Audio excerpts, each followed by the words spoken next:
the 1st of September, first day of the fast. Stop the deadly weapons for Central America. 3 valiant people standing on the tracks, bringing home the message of truth, hope, and love.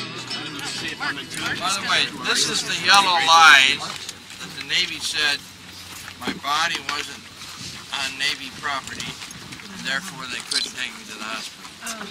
This line separates Navy property from the right-of-way of the highway. And my body was lying here with my, I think one of my feet on this yellow line. That's right. I don't know. You tell me. I only know this from what you told me. I don't have any memory. If it still had both of his legs, he might have had half of them. Well, you said, we got to stop the train. Because you were in shock. And tried to stand up. Well, we know they were going to kill people. We have to stop We it. got to stop the train and didn't realize what had happened to you. We had to lay you back down and keep you still. And while Brian was lying here without one of his legs and bleeding all everywhere, he said, take the keys out of my pocket. Because he thought he was going to jail. Yeah. And you know, he didn't want his keys along if he was headed to jail. That's all he would have to get home. And Gabriel. Well, and they wouldn't let me ride with you in the ambulance either. So I had someone who would go right behind.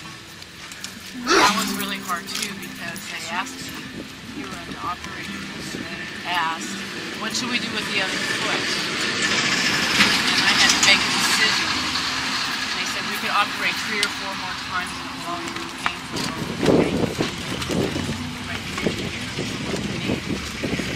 So I just Had to decide. It was the right decision.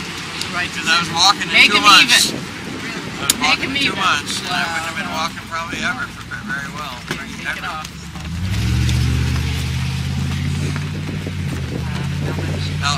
Now you all should know that a year ago I was standing here with David Hartsoe and Esther.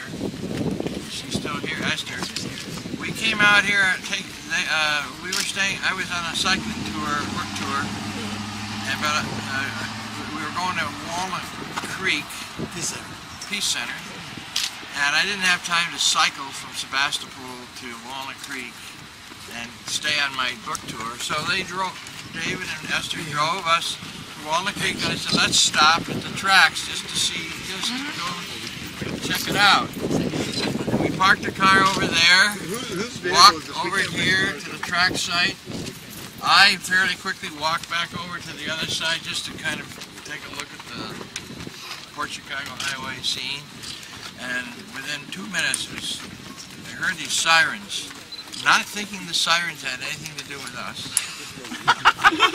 Bloop, bloop, bloop, bloop. It's kind of a foghorn siren and the lights flashing. I still, until they stopped and surrounded us, I did not think they were coming because we were here. Yeah. And the police cars all screeched to a halt, right? And jumped out of the car. Crisis. 6 of them. And there were several people interrogating you and Esther over here, and there were 3 guys interrogating me over there, and I didn't know, what was going on. And I didn't have my ID with me, so that was. I told them. You're wearing your ID at the bottom of your leg. Yeah. Free country, you don't need ID. They knew nothing about the history here.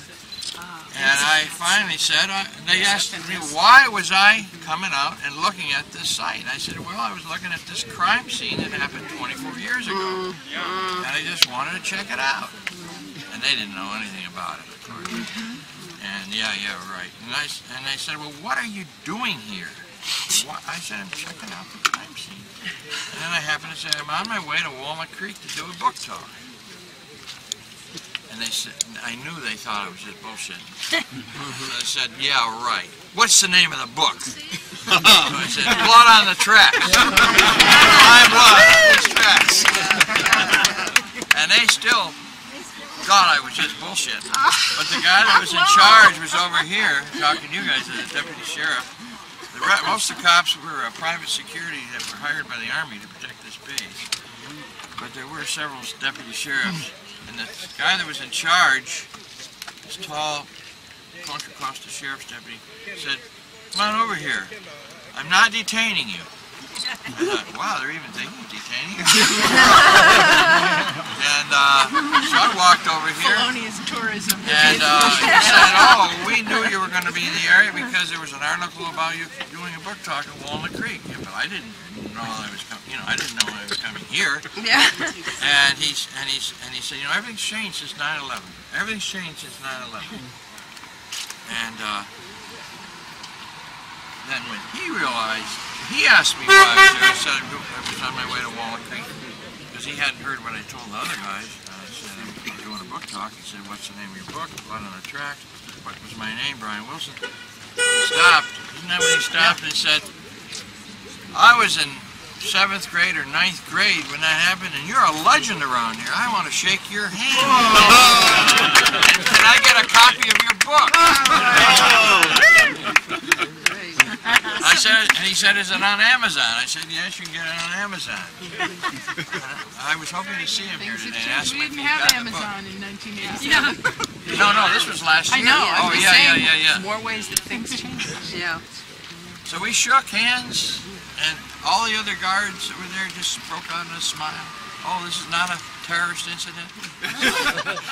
Everybody, you can't move that train.